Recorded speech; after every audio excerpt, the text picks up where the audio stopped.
आज भले ही आप निरमा इस्तेमाल करते हो या नहीं, लेकिन एक समय ऐसा था जब भारत के हर घर में सिर्फ एक नाम गूंजता था, वॉशिंग पाउडर निरमा। लेकिन जिस ब्रांड का कभी 60% मार्केट शेयर था, वो आज सिर्फ कुछ प्रतिशत पर कैसे आ गया? इस कहानी की शुरुआत होती है गुजरात के एक गरीब किसान परिवार से।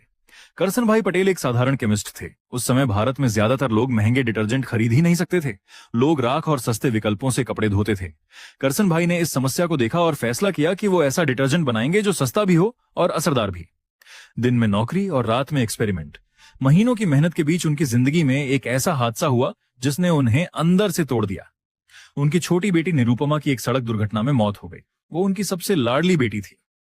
अपनी बेटी की याद को हमेशा जिंदा रखने के लिए करसन भाई ने अपने डिटर्जेंट का नाम रखा निरमा। और फिर शुरू हुई एक पिता की जिद। कोई रिटेलर उनका प्रोडक्ट रखने को तैयार नहीं था, इसलिए वो हर सुबह अपनी साइकिल पर डिटर्जेंट के पैकेट बांधकर घर घर बेचने निकल पड़ते थे। लेकिन उनके पास एक हथियार था, कीमत। जब सर्फ 13 रुपए किलो में बिक रहा था, तब निरमा सिर्फ 3 रुपए 50 पैसे किलो में मिल रहा था।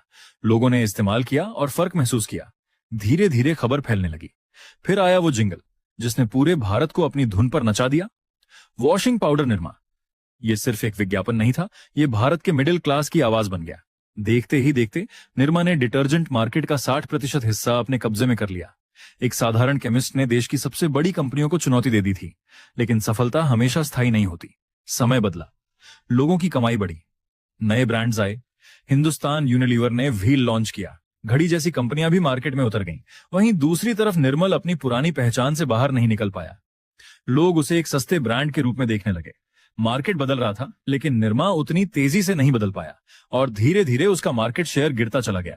लेकिन यहां कहानी खत्म नहीं होती, क्योंकि निरमा सिर्फ एक डिटर्जेंट ब्रांड नहीं था। करसन भाई पटेल ने उसी बिजनेस से एक पूरा बिजनेस एम्पायर खड़ा कर दिया। आज भी वो भारत के सबसे अमीर उद्योगपतियों में गिने जाते हैं। और उनकी कहानी एक बात सिखाती है, कभी कभी सबसे बड़ी कंपनियां बड़े ऑफिस से नहीं बनती, वो एक पिता के टूटे हुए दिल, एक साइकिल और हार न मानने वाली जिद से बनती हैं।